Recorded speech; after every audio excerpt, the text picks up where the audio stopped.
देखिए दोस्तों, मार्केट दोनों ही साइड से, अप साइड से भी और डाउन साइड से भी एक ट्रेंड लाइन बनाता हुआ चल रहा है। अगर हम नीचे की तरफ से देखें तो मार्केट ने इस लेवल को सपोर्ट किया हुआ है। मार्केट ने फर्स्ट टाइम यहाँ सपोर्ट लिया, सेकंड टाइम और थर्ड टाइम में मार्केट इसी के सपोर्ट से लेकर मार्केट ऊपर की तरफ चला गया। ऐसे ही अगर हम ऊपर की तरफ से देखें तो ऊपर की तरफ से भी एक ट्रेंड लाइन बनती हुई नीचे की तरफ आ रही है। ये जो 2 पॉइंट हैं, अब जब मार्केट इस पॉइंट से नीचे गिरा यहाँ से, तो फिर से मार्केट कहाँ गया, जहाँ मार्केट का नीचे सपोर्ट था ट्रेंड लाइन पे। अब मार्केट का अच्छा ट्रेड तभी होगा जब मार्केट इन दोनों ही साइड में किसी एक साइड में ब्रेकआउट या ब्रेकडाउन कर दे। या तो मार्केट नीचे की तरफ निकलता तो एक अच्छा मूवमेंट बनेगा, या फिर यहाँ से ऊपर की तरफ निकलता तो एक अच्छा मूवमेंट बनेगा।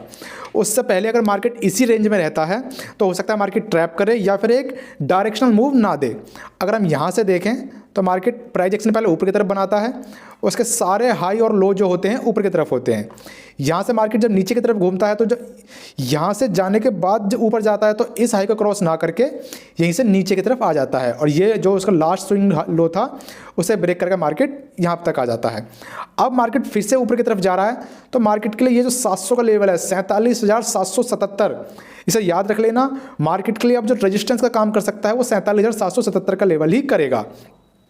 मार्केट इस लेवल से ऊपर ना जाए, अब वापस अगर फिर इस लेवल को तोड़ता है, मार्केट 47 के नीचे सस्टेन करता है, तो नीचे की तरफ एक फास्ट मूवमेंट हमें देखने के लिए मिल सकती है।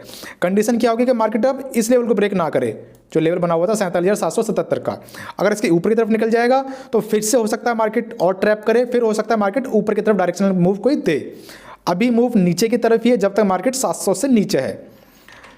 चलिए अब हम देख लेते हैं कि 15 मिनट के चार्ट पे मार्केट को हम कल के सेशन में कहां और कैसे ट्रेड कर सकते हैं। इसमें दोस्तों सबसे अच्छा हम देखेंगे कि सपोर्ट और रेजिस्टेंस को कैसे फाइंड करें। देखिए एक सिंपल तरीका बताता हूं अभी मैं, पहले हम 15 मिनट के चार्ट पे चलते हैं और मार्केट को थोड़ा ऑब्जर्व करते हैं। अगर आप इसी तरीके से मार्केट को ऑब्जर्व करना सीख गए तो मान लीजिए आपका 90% काम हो जाएगा। अब देखिए सबसे पहला ट्रेड मेरा कहाँ पर होगा। मार्केट अगर 47,200 के आसपास ओपन होता है और 47,400 इस लेवल पे कहीं ओपन होता है मार्केट, और यहाँ पर अगर कोई रेंज बनाता है 47,200 के आसपास, उस रेंज को फिर नीचे की तरफ जब ब्रेक करेगा तो उसी रेंज का मैं हाई का एसएल लगा के नीचे की तरफ ट्रेड करूंगा, और टारगेट मेरा होगा 47,055 के आसपास का। कब, जब मार्केट इस रेंज में कहीं ओपन होगा। ऐसा ना कि मार्केट यहाँ कहीं ओपन हुआ और यहाँ से फिर नीचे की तरफ आता है। मार्केट को ओपन होना होगा 47,400 और 47,200 के बीच में, यानी कि यहाँ कल मार्केट ने रेंज बनाई थी, तब मैं यहाँ इस लेवल पर ट्रेड लूँगा नीचे की तरफ। अगर मार्केट मान लीजिए 47,400 पे ओपन ना होकर गैप अप खुल जाता है और मार्केट 47,600 के आसपास ओपन होता है, तो यहाँ मेरा ट्रेड होगा ऊपर की तरफ। यहाँ रेंज बनेगी, यहाँ जो भी रेंज बनेगी उसको प्ले करूँगा ऊपर की तरफ। नीचे की तरफ आएगा तो नीचे की तरफ छोटी क्वांटिटी रखूँगा, और जो आज की क्लोजिंग हुई है वहाँ तक का मैं टारगेट रखूँगा। इस लेवल पर अगर ओपन होगा तो मार्केट मेरा ट्रेड नीचे की तरफ होगा। इस लेवल पर कहीं ओपन हुआ और यहीं रेंज बनाने के बाद ऊपर निकलता है तो फिर मैं ऊपर की तरफ ट्रेड देखूंगा, और यहाँ से मार्केट निकलेगी तो मेरा टारगेट कहाँ पर होगा 47,700 के आसपास का, इस लेवल के आसपास। यानी कि जो ये मार्केट ने काफ़ी समय बिताया था इस लेवल पर, ये अगर हम देखें यहाँ से ये पॉइंट, यहाँ मार्केट ने कंसोलिडेशन करा, फिर नीचे आते वक्त यहाँ फिर से कंसोलिडेशन करा, यहाँ फिर कंसोलिडेशन करा मार्केट ने। अब अगर मार्केट इस रेंज में कहीं ओपन होता है और यहाँ रेंज बनाने के बाद ऊपर निकलेगा तो फिर मैं ऊपर की तरफ ट्रेड देखूंगा। ज़्यादा ही बड़ा गैप अप या गैप डाउन खुल जाएगा तो फिर मैं शायद ट्रेड ना करूँ या फिर प्राइस एक्शन बनने का वेट करूँगा।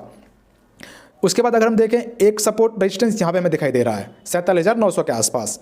उसके बाद फिर हमारी ट्रेंड लाइन आ जाती है जो डेली बेसिस पे हमने अभी देखी थी पीछे। अब देखिए कितनी जगह हमारी ट्रेड हो गई।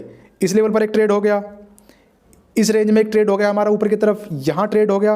तो ऐसे ही सपोर्ट और रेजिस्टेंस हमें देखने पड़ते हैं कि मार्केट ने ज़्यादातर टाइम किस पॉइंट पर बिताया हुआ है। ये सारी चीज़ पहले हटा देता हूँ, फिर से मैं बनाऊंगा इस सपोर्ट रेजिस्टेंस को। इसे इधर लेके आता हूँ।